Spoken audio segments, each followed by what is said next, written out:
أعوذ بالله من الشيطان الرجيم. بسم الله الرحمن الرحيم.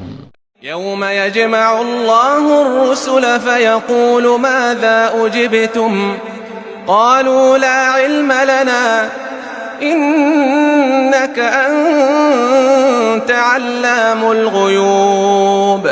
إذ قال الله يا عيسى ابن مريم اذكر نعمتي عليك وعلى والدتك إذ أيدتك بروح القدس تكلم الناس في المهد وكهلا وإذ علمتك الكتاب والحكمة والتوراة والإنجيل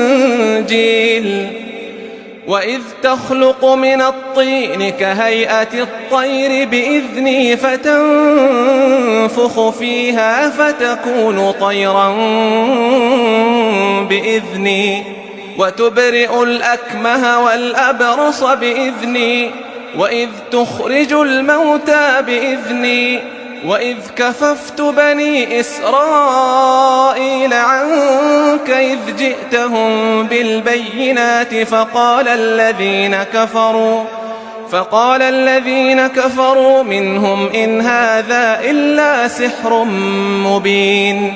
وإذ أوحيت إلى الحواريين أن آمنوا بي وبرسولي قالوا آمنا واشهد بأننا مسلمون.